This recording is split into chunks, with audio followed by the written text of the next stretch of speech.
예, 안녕하세요. 잘들 지내셨나요? 은영이 이제 괜찮아? 권사님 좀 어떠세요? 최 권사님 괜찮으세요? 네, 네 저희도 뭐 다른 사람들 전파되진 않고 전염되지 않고 잘 지내고 있어요. 네, 서로 이렇게 코로나 확진에 대한 안부를 물어야 되는 그런 상황이네요. 이예수 권사님네는 별일 없으시죠? 네, 감사합니다. 제가 기도하고 모임을 시작하도록 하겠습니다. 제가 기도하겠습니다. 하나님, 오늘부터 본격적으로 예수님의 사람이라는 교제를 가지고 함께 우리 구역 모임을 시작하고자 합니다. 주님께서 이 모임 가운데 축복하시고 은혜 주시고 하나님 함께 하시고 주의 영으로 모든 각 처소마다 우리가 함께 모이진 못했어도 각 처소에서 하나님 바라며 그 예배하는 마음마다 주님 찾아가 주시고 말씀해 주시고 우리가 끊어야 할 것들과 우리가 버려야 할 것들은 버려지게 하시고 말씀으로 우리를 다듬으시고 고치시고 우리를 성장케 하시고 이끄셔서 우리로 하여금 하나님의 기쁘신 뜻에 합당한 그런 도구들이 되어서 하나님 나라를 이 땅에 확장하고 하나님 나라를 완성하는 귀한 일꾼들 다 될 수 있도록 도와주시옵소서. 오늘 구역 모임 가운데 축복하시고 찬양과 말씀의 모든 시간 속에서 하나님의 은혜가 강같이 흐르게 도와주시기 원하고 예수 그리스도의 이름으로 간절히 기도드리옵나이다. 아멘. 예, 오늘 우리 찬양할 건데요. 여러분 이 찬양 아세요? 나의 힘이 되신 여호와여. 아시죠? 네, 찬양하겠습니다. 그러면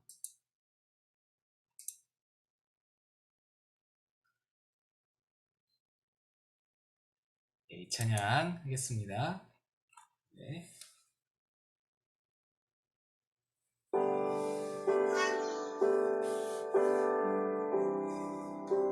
잘 들리시죠? 나의 힘이 되신 여호와여,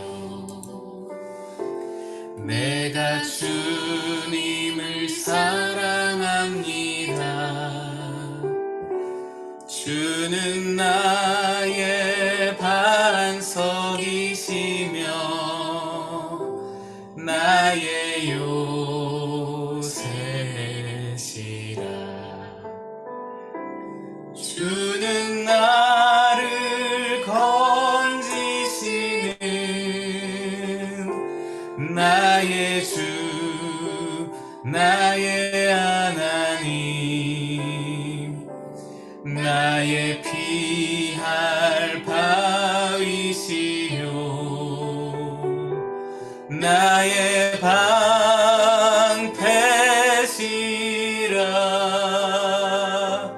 나의 하나님,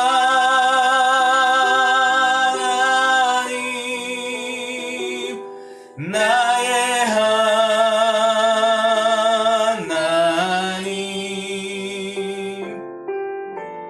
구원의 뿌리시요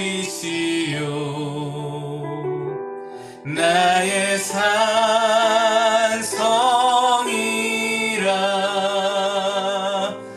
나의 하나님,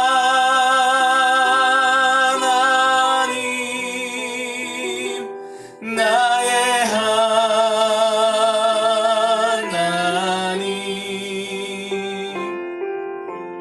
그는 나의 여호와, 나의 구세주.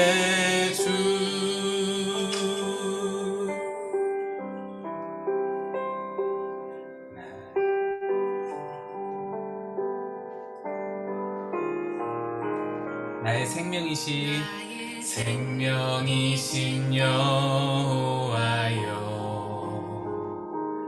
내가 주님을 찬양합니다. 주는 나의 사랑이시며 나의 유일이시라.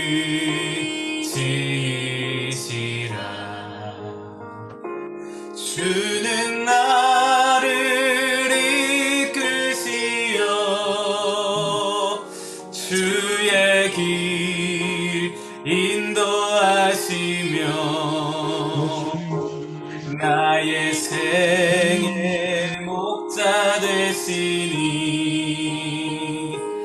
내가 따르리라.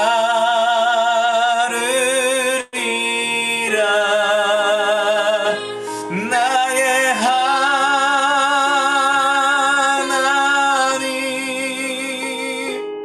나의 하나님,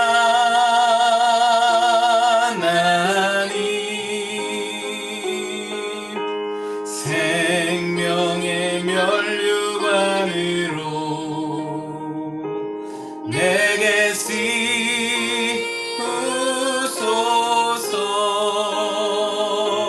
나의 하나님,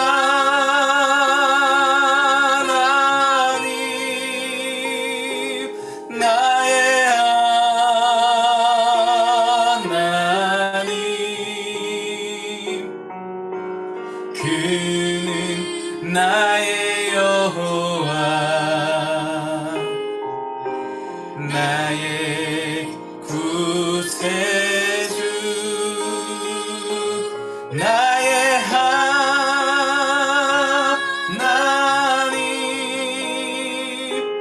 나의 하나님,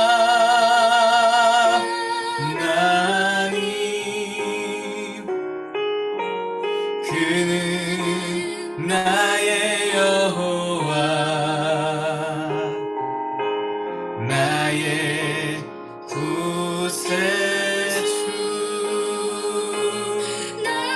하나님,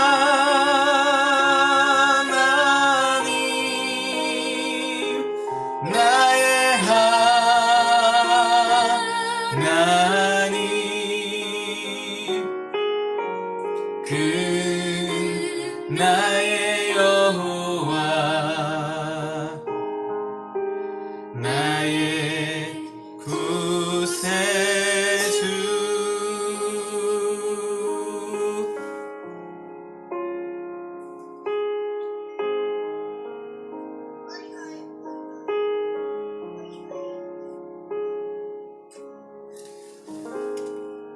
아멘.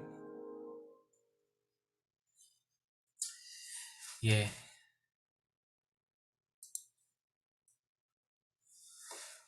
네, 감사합니다. 찬양하고 나니까 또 많이 들어오셨네요. 네. 홍건사님 별일 없으시죠? 잘 지내시죠? 홍건사님. 네. 이순재 권사님도 별일 없으시죠? 네. 김낙훈 집사님 별일 없으세요? 네. 코로나들 확진 안 되시고 잘들 지내시죠? 네. 아이고, 워낙 무서워서 요즘에 그렇습니다. 뭐 이렇게라도 만날 수 있는 게 참 감사한 것 같고요. 우리 한번 책을 한번 펴보시면 좋겠어요. 제가 공유드린 책을 펼쳐주시고요. 예수님의 사람 1권입니다. 네. 요 책, 제 책과는 좀 다른데, 여러분들 가지고 계신 거는 분홍색 책이죠. 제 책은 이제 초록색 책인데, 인도자용이라 그렇고요. 이 책 잠깐 말씀드리면은 여러분 보시다시피 유기성 목사님이 지으신 거예요. 선한목자교회 유기성 목사님 잘 아시죠? 예, 그 예수 동행이라는 그런 어떤 제자 운동도 하시는 그 목사님으로 잘 알려져 있는 그런 목사님인데, 예, 큰 교회죠. 선한목자교회 큰 교회 목사님이십니다. 내년이면 은퇴를 앞두시고 계신 걸로 아는데, 그 목사님이 지으신 책이에요. 그래서 제자훈련 교재예요. 교재. 책이라기보단 교재라고 말씀드리는 게 좋을 것 같고요. 그래서 지난 시간에 우리가 이 책의 그 개요에 대해서 좀 말씀을 드렸죠. 우리가 제자훈련 왜 해야 되고, 제자훈련 뭐고, 어떤 것이고, 그런 거에 대해서 좀 말씀을 드렸고요. 이제 오늘부터 본격적으로 좀 진행을 하도록 하겠습니다. 자, 책을 펼쳐주시고요. 36페이지입니다. 36페이지. 가지고 계신 교재 36페이지를 펼쳐주시면 좋겠고요. 보시면 우리 지난주에 암송하기로 했던 말씀 나와 있거든요. 고린도 전서 1장 18절 말씀. 예, 우리 한번 외워보겠습니다. 십자가의 도가 시작. 십자가의 도가 멸망하는 자들에게는 미련한 것이요 구원을 받는 우리에게는 하나님의 능력이라. 예, 아멘. 아멘이시죠? 네. 아주 이렇게 많이 우리 일상 가운데 많이 36페이지예요. 36페이지. 네, 36페이지. 26페이지예요. 아, 인도자용은 다르구나. 아, 페이지가 다르구나. 네, 죄송해요. 예, 일단은 보시면 됩니다. 십자가의 능력이 무엇인가? 라고 시작합니다. 우리 제가 그 지문을 읽어드릴게요. 세계적인 전도자 빌리 그레이엄 목사가 사역을 마무리할 즈음에 어떤 기자가 질문했습니다. 목사님, 지금까지 수많은 나라와 지역에서 복음을 전했는데 지금까지 사역 중에서 혹시 아쉬운 것이 있었습니까? 빌리 그레이엄 목사가 대답했습니다. 나는 복음이 교회 밖에만 필요한 줄 알았습니다.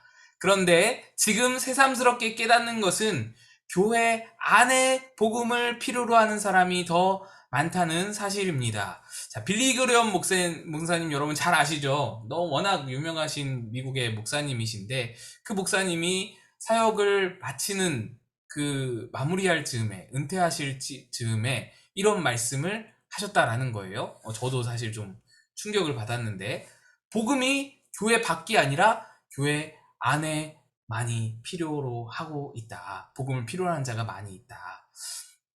계속해서 읽습니다. 예수 그리스도의 십자가 복음을 믿으십니까? 아마 대부분의 성도들은 네, 예 라고 대답할 것입니다. 그렇다면 당신의 삶이 변화되었습니까? 다음 페이지 넘어가시면 많은 사람이 십자가 복음을 믿는다고 말하지만 정작 삶에서는 아무런 변화가 없습니다. 정말 십자가 복음은 우리의 삶 하나도 바꾸지 못할 정도로 무기력한 것일까요? 예, 저를 잠깐 보시고요. 그렇잖아요. 이 질문을 지금 여기서 우리에게 던지는 질문을 잠깐 정리를 좀 해보면 십자가의 복음을 믿어요. 우리는 십자가의 복음을 믿는데 그런데 뭐라고 말하냐면 십자가의 복음을 믿으면 삶이 변화하기로 정해져 있다라는 거예요. 삶이 변해야 된다라는 거예요. 삶이 변하는 게 당연하다라는 거예요. 그런데 만약에 내 삶에 변화가 없다면 그렇다면 이거는 뭔가 잘못된 것이다 라는 것이죠. 나는 십자가의 복음을 믿는데 십자가의 복음을 믿으면 변화가 되어야 되는데 내 삶에 변화가 없다? 이러면 뭔가 이상하다라는 것이죠. 요거를 좀 진지하게 우리가 질문으로 가지고 나아가야 될 것 같습니다. 이 질문을 좀 가지시고요. 다음 질문을 제가 읽습니다. 언젠가 판사이신 장로님을 초청해 간증을 들었습니다. 그분은 어릴 적에 소아마비를 앓아 다리에 장애가 있었습니다. 저는 그분이 작은 일에도 쉽게 좌절하는 교인들에게 강력한 희망의 메시지를 전해줄 것을 기대했습니다. 예, 그러니까 유기성 목사님이 하시는 말씀이에요. 지금 유기성 목사님이 어떤 판사 장로님을 초청해서 이제 간증자로 초빙을 한 거예요, 교회에.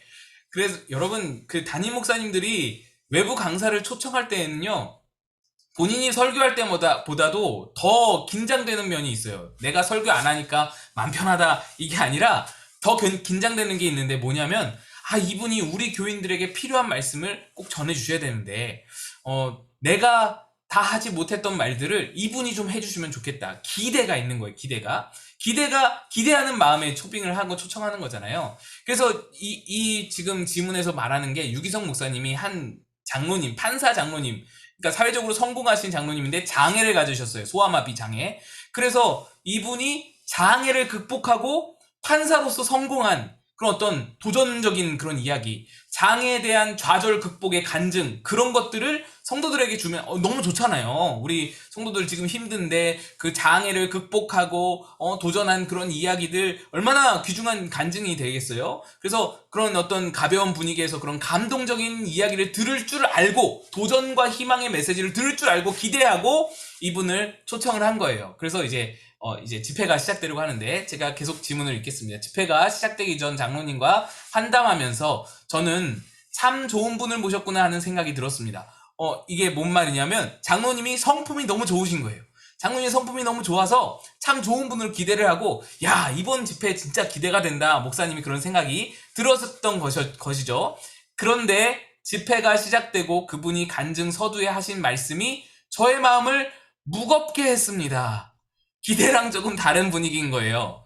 예, 무슨 느낌인지 아시죠? 나는 이런 분위기를 기대했는데 이 분위기가 아닌 거예요. 뭐라고 말씀하셨냐면은, 이 판사 장로님이, 나는 예수님을 늦게 믿었습니다. 대학 3년 때에야 예수님을 믿게 되었는데, 그 이유는 대학에 들어가기 전까지 예수 믿는 사람을 한 사람도 보지 못했기 때문입니다. 이 말을 딱 들었을 때 이 유기성 목사님이 뭔가 불안감이 엄습하는 거예요. 내가 기대했던 것과 메시지가 다를 수도 있겠다. 그런 느낌? 뭔가 쎄한 거죠. 뭔가 싸한 거죠. 예수님 믿는 사람을 대학교 3학년 때까지 한 번도 못 봤다? 이거 뭔가 쓴소리 하고자 하는 거구나. 교회에 뭔가 비판하고자 하는 거구나. 이런 느낌이 싹 들면서, 이게 틀렸다. 이게 잘못됐다. 뭔가 이렇게 느껴지는 거예요. 그러면은 이게 되게 힘들어요. 그 말을 듣는 순간 저는 불안해졌습니다. 아무리 예수 믿는 사람이 적은 곳에서 살았다 하더라도 우리나라에서 정상적으로 초, 중, 고등학교를 다녔다면 예수 믿는 사람을 단 한 사람도 만나지 못할 수는 없기 때문입니다. 당연하죠. 그러니까 그 말이에요. 무슨 또 비판적인 얘기는 하려고. 이 목사님 불안하신 거예요. 성도들 지금 은혜 받겠다고, 간증으로 은혜 받겠다고 막 몰려왔는데, 우리 성도들한테 좀 좋은 얘기, 도전적인 얘기 좀, 그렇게 좀 은혜되는 얘기, 그런 얘기 좀, 좌절을 극복한 얘기 좀 하지. 이상한 얘기하면 어떡하나, 막 불안해 있는 찰나에, 계속 읽을게요. 잔뜩 마음을 졸이던 저는 장로님의 다음 말을 듣고서 너무나 부끄러워졌습니다. 불안했던 마음이 부끄러워진 거예요. 교회 다니는 사람은 많이 보았습니다. 예, 이어서 보시면, 예수 믿는 사람을 한 사람도 보지 못했기 때문입니다. 대학교 3학년 때까지 예수 믿는 사람을 한 사람도 보지 못했기 때문입니다. 라고 말했다가, 교회 다니는 사람은 많이 보았습니다. 라고 이어서 말한 거예요. 유기성 목사님 계속 말합니다. 제가 장로님의 말을 듣고 부끄러웠던 것은, 제가 학생 때 목사의 아들로 교회는 다녔지만 예수는 믿지 않는 사람이었기 때문입니다. 교회 다니는 사람과 예수 믿는 사람이 구분되어서 있죠. 지금 명확히 구분되어서 지금 표현하고 있습니다. 장로님도, 이 판사이신 장로님도 예수 믿는 사람을 만난 적이 없지만 교회 다닌 사람은 수없이 만났었다라고 표현하고 있고요. 그러면 장로님이 만났다는 예수 믿는다는 자, 대학에 들어가서 만났다고 하는 예수 믿는 사람은 어떤 사람이었는가? 제가 계속 읽겠습니다. 28페이지죠. 여러분 책 보시면, 장로님은 대학에 입학한 후 만난 기숙사 룸메이트가 항상 얼굴에 기쁨이 있고 모든 일에 감사하고 항상 다른 이들을 배려하는 것을 보았다고 했습니다. 어느 날 그 친구에게, 그 막 맨날 기뻐하고 맨날 배려하고 맨날 감사하는 그 친구에게 이 판사 장로님이 그 대학생 시절에 물어본 거예요. 도대체 너는 어떻게 항상 즐거워하고 언제나 다른 사람에게 친절할 수 있니? 그 친구가 대답했습니다. 예수님을 믿고서 그렇게 바뀌었어. 너도 예수님 한번 믿어봐. 그날 예수 믿는 사람을 처음 보았다고 했습니다. 그 후 그는 친구와 함께 기독교 신앙에 관한 깊은 대화를 나눴지만 선뜻 예수님을 주님으로 모실 수가 없었답니다. 자기를 평생 장애인으로 살게 하신 하나님이 어떻게 사랑의 하나님일 수 있는가에 대한 마음 때문이었습니다. 그러나 그 친구와 교제하면서 조금씩 하나님을 알게 되었습니다. 3년을 그렇게 하나님에 대해서 알게 된 후에 마침내 대학 3학년 때 자신의 죄를 회개하고 예수님을 주님으로 영접하게 되었다는 것입니다. 교회 다니는 사람이 아닌 진짜 예수 믿는 사람, 그 사람이 어떠한 사람인지 오늘 이 판사 장로님의 친구를 통해서 우리에게 알려주고 계시는 겁니다. 어떤 사람이냐면 대략적으로 예수 믿는 사람, 교회 다니는 사람이 아닌 예수 믿는 사람은 믿지 않는 사람들에게 궁금증을 유발하는 사람이다라는 겁니다. 저게 어떻게 가능하지? 어떻게 저럴 수 있지? 이 궁금증이 유발되는 사람. 무슨 느낌인지 아시겠죠? 쟤는 어떻게 저렇게 기쁘지? 저 상황은 분명히 기쁠 상황이 아닌데 저 어떻게 기쁠 수 있지? 저건 분명 감사할 상황이 아닌데 쟤는 어떻게 감사하지? 이 궁금증이 물음표가 찍히는 사람. 다음 제가 지문을 읽습니다. 이 제자훈련 과정의 목표는 특별한 것이 아닙니다. 그것은 바로 우리가 교회만 다니는 사람이 아니라 예수 믿는 사람, 즉 다른 사람들에게, 세상 사람들에게 물음표를 남길 수 있는 사람이 되는 것입니다. 예수님을 구주로 영접한 성도들에게 약속된 삶은 정말로 놀라운 것입니다. 자, 저를 보세요. 예수 믿는 자에게 약속이 있다는 거예요. 약속이 주어진다는 거예요.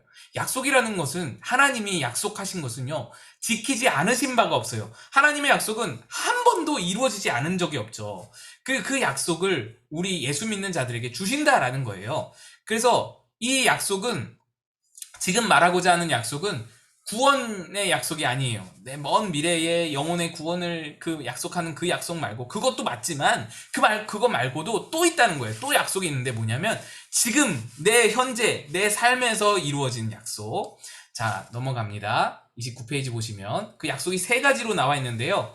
1번, 아무런 부족함도 느끼지 못할 정도로 만족하는 삶입니다. 우리 예수님의 말씀을 함께 읽겠습니다. 요한복음 4장 14절 말씀, 교재에 나와 있는 것. 내가 주는 물을, 시작. 내가 주는 물을 마시는 자는 영원히 목마르지 아니하리니 내가 주는 물은 그 속에서 영생하도록 솟아나는 샘물이 되리라. 아멘. 자, 천국 가서 주시는 게 아니에요. 이 샘물, 여기서 샘물 주신다고 약속하셨잖아요. 나를 믿는 자는 샘물 주시리라 말씀하셨어요. 약속하셨어요. 근데 그거 샘물이 천국에서 나오는 게 아니에요. 지금 여기 내 마음에서 나온다라는 거예요. 내 마음에서 영원히 목마르지 않도록 지금부터 나오기 시작해서 천국 가도록 영원히 물이 나온다는 거예요. 목마르지 않게 물이 나온다는 거예요. 샘물이 계속 솟는다는 거예요.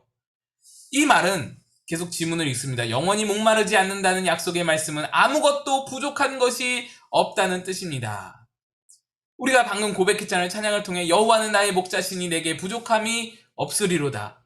하나님이 내 목자 되시면 내게 부족함이 없잖아요. 그것과 똑같은 거예요. 시편 23편 우리가 잘 아는 말씀과 똑같은 말씀이에요. 내가 주는 물은 그 속에서 영생하도록 샘솟는 샘물이 되리라. 똑같은 거예요. 부족함이 없다는 거예요. 예수님 믿으면 부족함이 없다.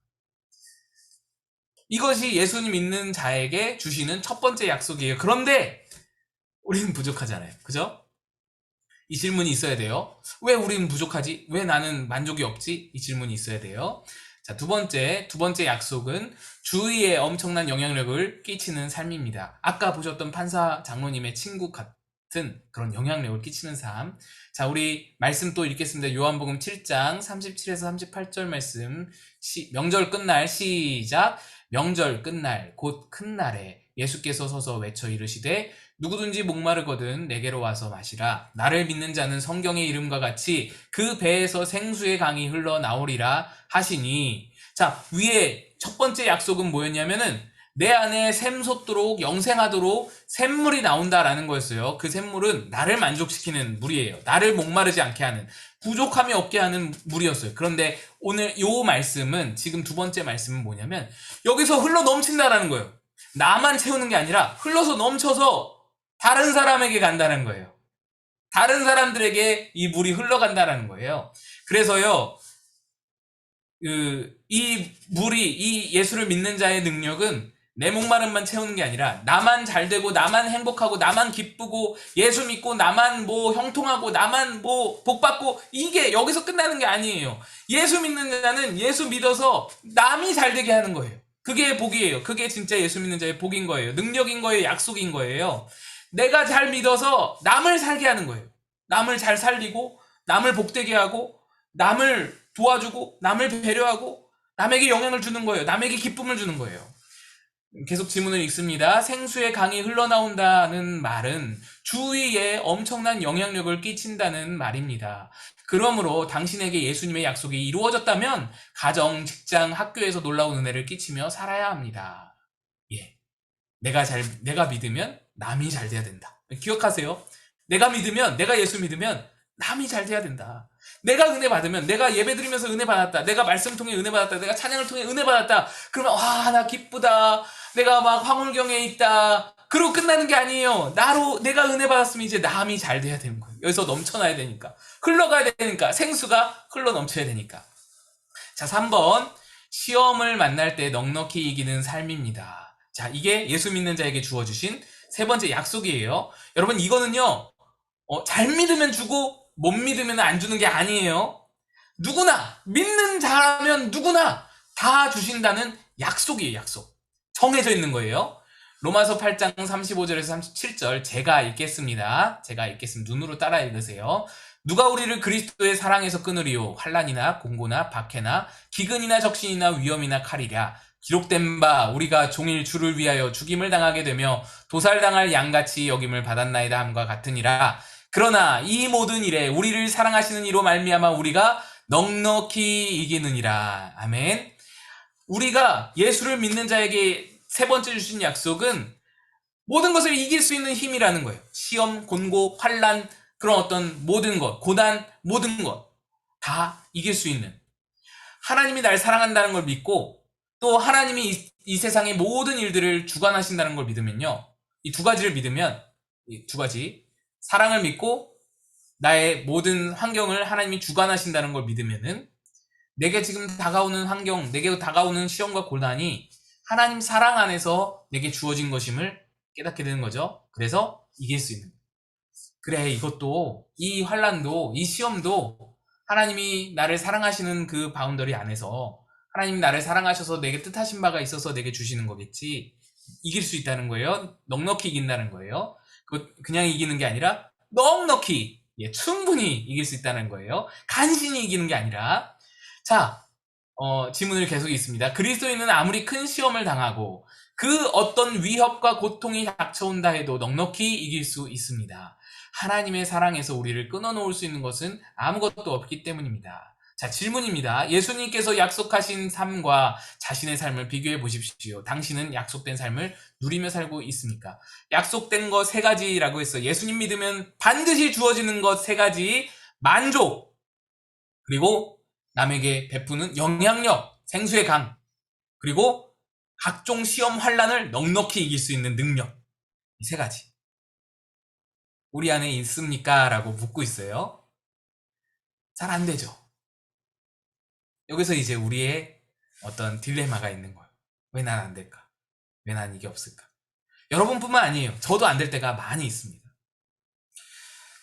계속해서 읽습니다. 성도들을 향한 하나님의 약속은 너무나 놀랍습니다. 그러나 안타깝게도 많은 성도의 신앙생활이 하나님의 약속과는 달리 좌절과 낙심일 때가 많습니다. 왜 이런 모순이 나타납니까? 십자가의 도가 하나님의 능력인 것을 잘 모르고 있기 때문입니다.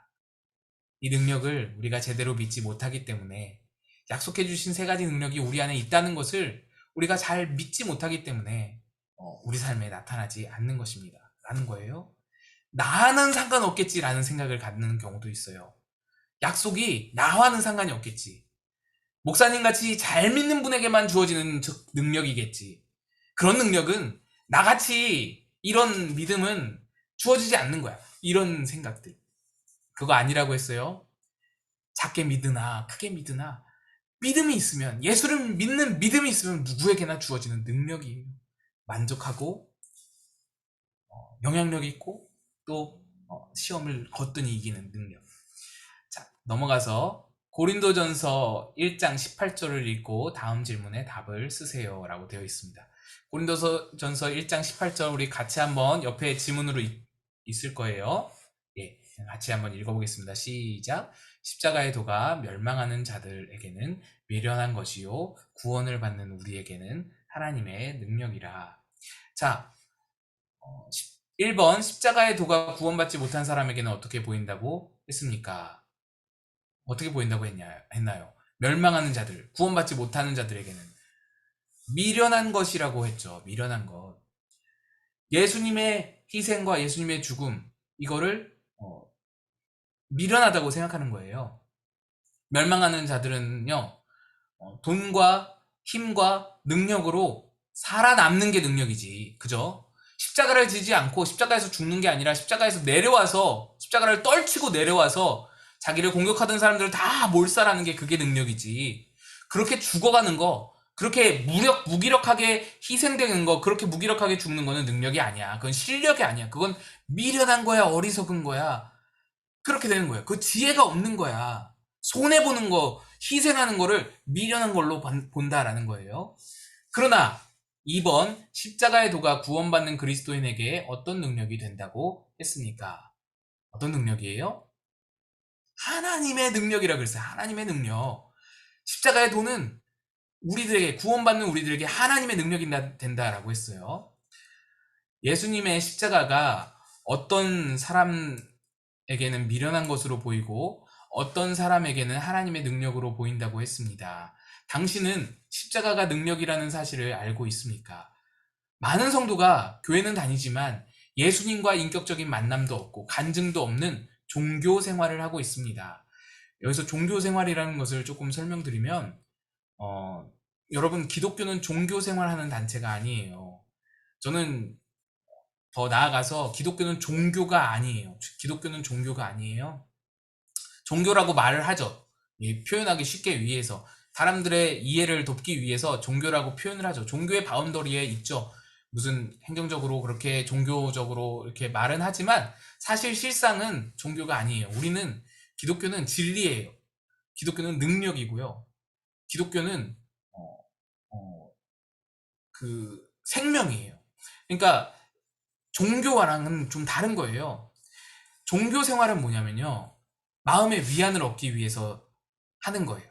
내 마음의 위안을 얻기 위해서 한 주간 일상생활에서 삶의 자리에서 찌들고 막 경쟁사회, 치열한 자본주의의 경쟁사회에서 치열하게 싸우고 피 터지게 그렇게 하다가 종교 생활을 통해서 위로를 받고 뭔가 안식을 누리고 뭔가 마음을 차분히 가라앉히고 좋은 얘기 듣고 그래서 머리를 정리를 하고 이런 거, 그래서 위로를 받고 좀 불안을 막 느낄 때, 막 불안할 때 마음을 평정심을 좀 찾을 수 있고, 이게 종교 생활이에요. 이게 종교 생활.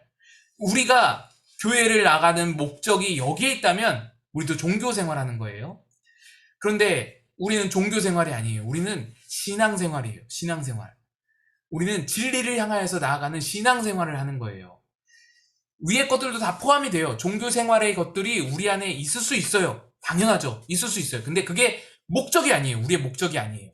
우리 신앙생활의 목적은 거기에 있지 않고요. 능력에 있어요. 능력. 어떤 능력이냐? 위에서 말씀드렸던 세 가지 능력. 예수가 내 안에 계심으로 만족하는 능력. 세상에 다른 것이 없어도 이미 만족이 내 안에 있는 능력. 성령이 내 안에서 역사하심으로써 사람들에게 영향력을 주는 능력. 사람을 살리고 영혼을 살리고 세우는 능력. 그 능력이 우리 안에 있다는 거예요. 예수님의 끊을 수 없는 그 사랑으로 모든 시험과 환난과 고난을 이길 수 있는 그 능력, 이런 약속하신 능력으로 삶을 살아내는 삶이, 그 삶 자체가 이게 신앙생활이에요. 종교생활과 좀 다르죠. 우리는 삶이에요. 삶. 모든 삶의 영역이 바로 신앙이에요. 신앙의 영역이에요. 자, 계속해서 읽겠습니다. 많은 성도가 교회는 다니지만 예수님과 인격적인 만남도 없고 간증도 없는 종교 생활을 하고 있습니다. 그들에게 십자가는 능력이 아니라 종교적인 상징일 뿐입니다. 십자가 복음은 정말 놀라운 것입니다. 예수님께서 나의 죄를 대신 짊어지시고 십자가에 달려 죽으셨다는 진리를 믿으면 다 구원을 받습니다. 복음 중에 복음입니다. 아마 당신도 나는 속죄의 은혜를 믿습니다 라고 고백할 겁니다. 이 능력은 믿어요. 구원의 능력은 믿어요. 그런데 내 삶 가운데, 지금 내 삶 가운데 있는 능력은 잘 못 믿는다는 거예요. 십자가가 주는 능력이, 지금부터 시작되는 능력이 있는데 이건 못 믿고 저 멀리 있는 구원만 믿는다라는 거죠. 하지만 내가 정말 믿고 있는가 하는 질문을 자신에게 다시 한번 해봐야 합니다. 우리는 너무 쉽게 믿음을 이야기하지만 믿음은 정말 엄청난 능력입니다. 믿음은 원래 엄청난 능력을 가지고 있는 거예요. 지금부터 시작되는 능력. 그 세 가지 능력이 우리 안에 있어야 되는 거예요. 하나님께서 죄인된 우리를 구원하시려고 예수님을 십자가에 내어주셨습니다. 그 정도로, 그 십자가를 내어줄 정도로, 아들을 내어줄 정도로 그 위대한 선택을 하신 데에는 단순히 영혼 구원만 있는 게 아니에요. 지질이 궁상맞게 이 땅을 살아가다가 저 멀리 있는 구원만 딱 받아가지고 천국을 누리는 삶을 주시기 위해서 예수님을 그 처참한 십자가에 못 박은 게 아니라는 거예요. 지금부터, 믿는 순간부터 능력으로 주어지는 그 놀라운 사랑, 그걸 주시기 위해서 예수님을 다루셨는데 우리는 그걸 반은 못 누리고 반만 바라보고 소망 삼고 나아가고 있다는 거죠. 안타까운 일인 거예요. 안타까운 일. 이 사랑을 정말 믿습니까? 그렇다면 원수 같은 사람도 용서하고 사랑할 수 있어야 정상입니다. 원수를 사랑할 능력. 그 능력이죠, 분명히. 인간의 힘으로 할 수 없잖아요. 원수를 어떻게 사랑해요? 못해요. 근데 능력이 있는 거예요. 내 안에 나도 모르는 힘이 있는 거예요. 화가 날 상황에 화를 떨쳐낼 수 있는 능력. 화가 막 날 상황이에요. 옛날 같으면, 예수 믿기 전이면 내가 지금 막 화가 나가지고 막 뭘 집어 던지고 막 열불이 날 상황인데 이게 참아지는 거예요. 여러분들 그런 경험들이 있을 거예요. 그게 바로 능력이에요. 그게 주님 주신 능력이에요.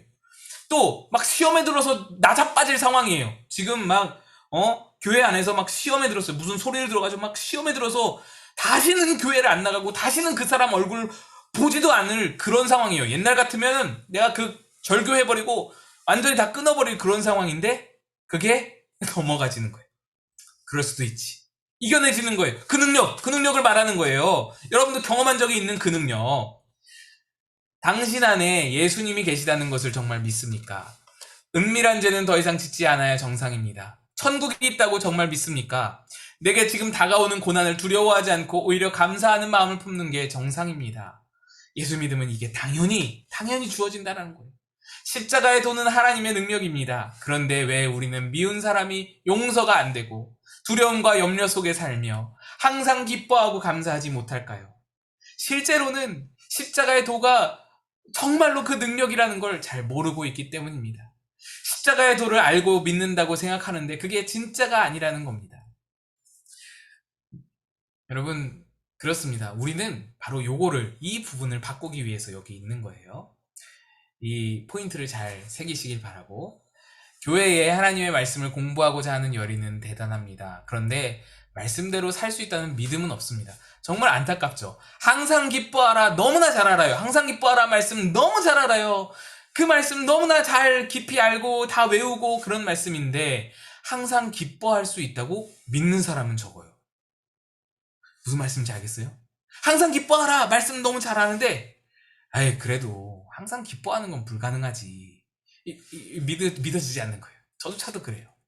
범사에 감사하라라는 말씀에 은혜를 받아요. 많이 은혜를 받지만 실제로는 범사, 모든 일이잖아요. 모든 일에 감사라고 말씀에 있는 걸 잘 알고 은혜 받지만 모든 일에 감사할 수 있다고 믿어지지 않는 거예요. 잘 믿지 않는 거예요. 달달달달달 입으로는 잘 말하는데 내 속에 믿음은 없는 거예요. 범사에 좀 실망할 때도 있고 감사가 안 나올 때도 있지. 이게 됩니다. 원수를 사랑하는 말씀이 옳다고 받아들이지만 그렇게 살아야 한다는 생각은 하지 않습니다.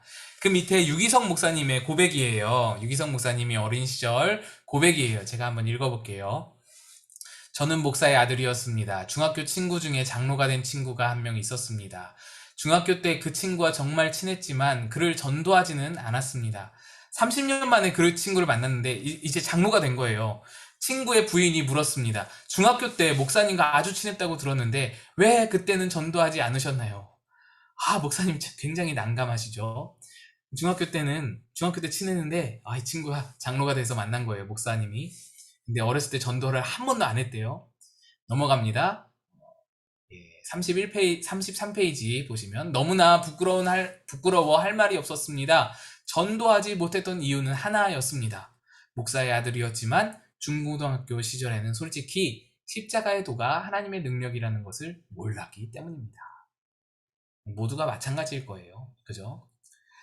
하나님께서는 단순히 교회에 다니는 사람을 쓰시지 않습니다. 하나님께서 주목하고 쓰시는 사람은 정말 예수님 믿는 사람, 그 십자가의 도가 하나님의 능력임을 아는 사람입니다. 종교생활하는 사람이 아니라 신앙생활을 하는 사람을 말합니다. 세상 문제로 고심하고 고민하는 사람이 아니라 지금 내 안에 예수님이 계시는가, 예수님 동행하고 계시는가, 그거를 고민하는 사람. 내가 지금 얼마나 실력 있는가, 내가 얼마나 능력 있는가, 내가 얼마나 파워가 있는가, 내가 얼마나 사람들을 통제할 수 있는 그런 권한이 있는가, 그런 능력을 염려하고 생각하는 자가 아니라 성령께서 내 안에서 역사하셔서 그 능력이 있는지, 사람들에게 영향을 주는, 사람을 살리고 사람을 세울 수 있는, 사람들에게 선한 영향을 미칠 수 있는 능력이 내 안에 있는가를 바라보는 사람. 그 경중, 그 우선순위가 잡혀있는 사람, 그가 바로 십자가의 도가 하나님의 능력임을 믿는, 예수 믿는 자다라는 겁니다. 19세기 러시아에는 기독교인이 9천만 명, 성직자만 6만 명이 있었습니다. 그러나 공산당원이 5만 4천 명이 있었는데 그들 손에 나라가 넘어가고 말았습니다. 9천만 명이, 6만 명이 성직자고 신자가 9천만 명이 있었는데 5만 4천 명밖에 안 되는 공산당원에게 넘어간 거예요. 성직자보다도 못한, 성직자의 90%밖에 안 되는 공산당원에게 이 모든 나라가, 그 큰 땅이 넘어간 거예요. 그 이유는 그리스도인들이 십자가의 능력을 알지 못했기 때문입니다. 우리는 돈의 능력은 잘 알고 있습니다. 돈이면 무엇이든지 할 수 있다는 생각을 하는 사람도 많습니다. 돈에 대해서 계산이 빠르죠, 우리는.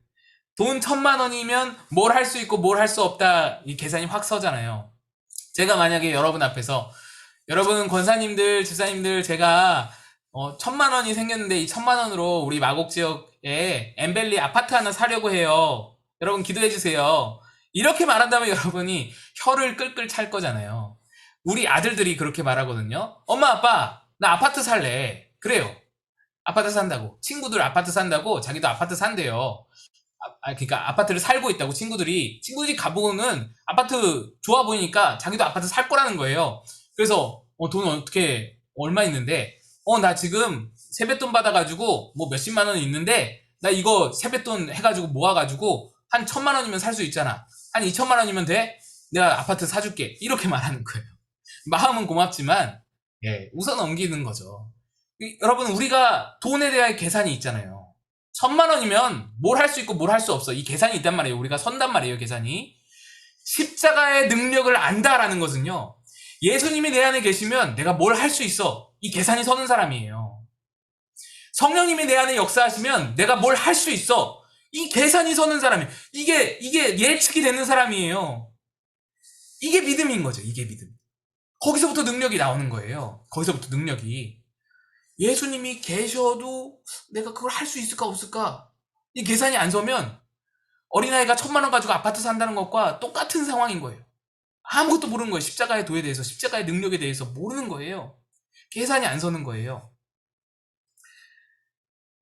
자, 여기까지고요. 네, 여기까지 질문을 다 읽었고, 마지막 질문. 당신에게 예수님의 십자가의 능력은 어떤 능력입니까? 솔직하게 쓰세요. 이거는 여러분들이 한번 시간 나실 때 한번 적어보셨으면 좋겠어요. 내가 예수 믿고 내가 경험한 능력, 내게서 나타난 능력 무엇인가, 내게 변화된 것 무엇인가, 뭐 이런 것들, 예수님 믿고 나서 내 삶에 어떤 능력이 있었는가, 그런 것들을 한번 그냥 적어보시면 좋겠고요.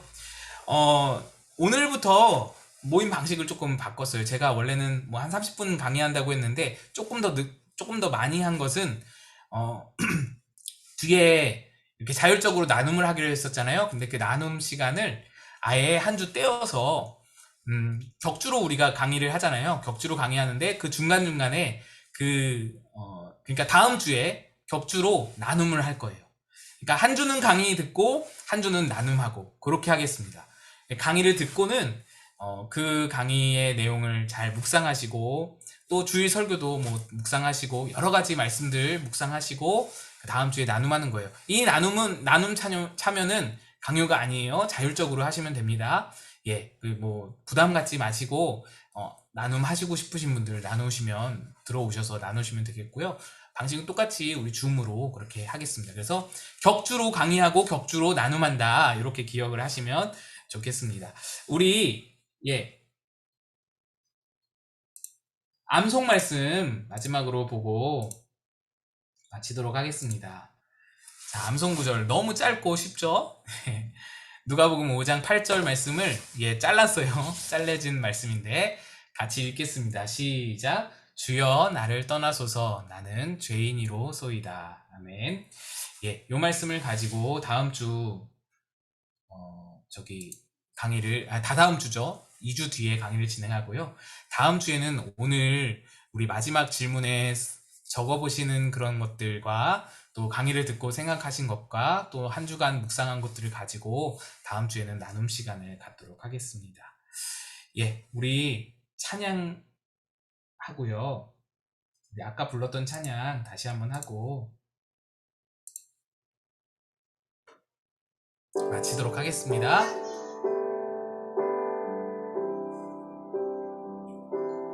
나의 힘이 되신 여호와여, 내가 주님을 사랑합니다. 주는 나의 반석이시며 나의 요새시라.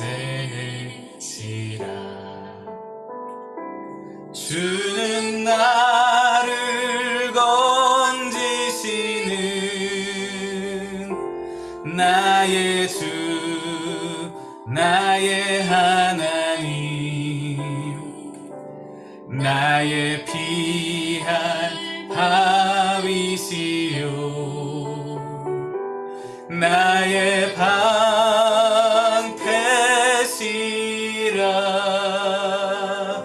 나의 하나님,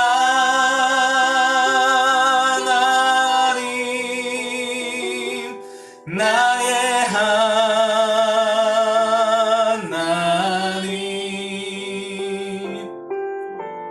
구원의 뿌리시요 나의 산성이라.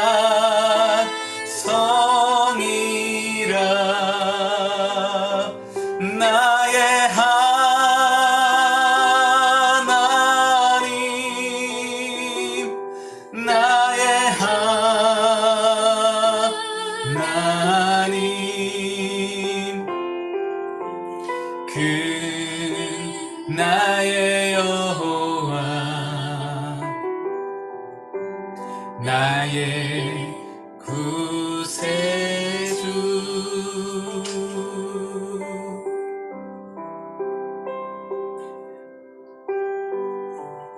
나의 생명이신 여호와여, 나의 생명이신 여호와여, 내가 주님을 찬양합니다. 주는 나의 사랑이시며 나의 의지시라. 주는 나를 이끄시어 주의 길 인도하시며 나의 생의 목자 되시니 내가 따르리라.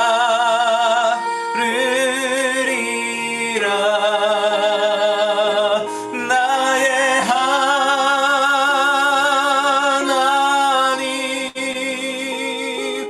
나의 하나님,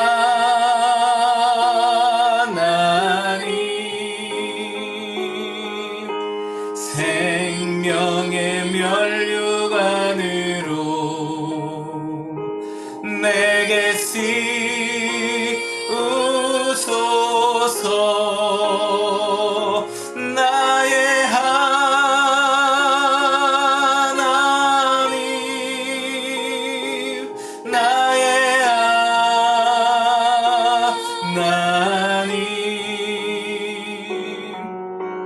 그 나의 여호와 나의 구세주 나의 하나님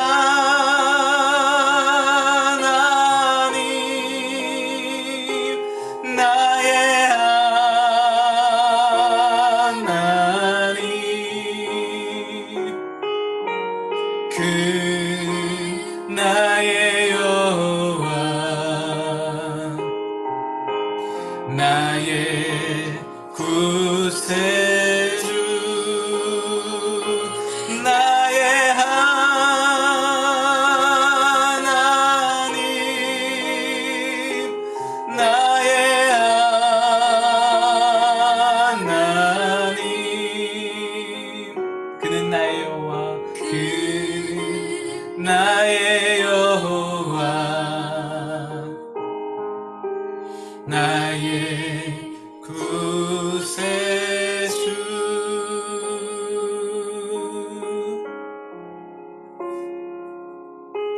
우리 같이 기도하겠습니다. 제가 기도하고 마무리하겠습니다. 하나님 아버지, 그렇습니다. 십자가의 도가 우리에게 주시는 하나님의 능력은 하나님 정말로 놀라운 것인 줄로 믿습니다. 하나님, 우리에게도 우리 삶에도 그 능력이, 그 놀라운 능력이 펼쳐지게 도와주시옵소서. 한 주간 우리 모든 가족들의, 구역 식구들의 삶을 지켜주시고 하나님 인도해 줄 줄 믿사옵고 예수님의 이름으로 간절히 기도드리옵나이다. 아멘. 수고하셨습니다, 여러분.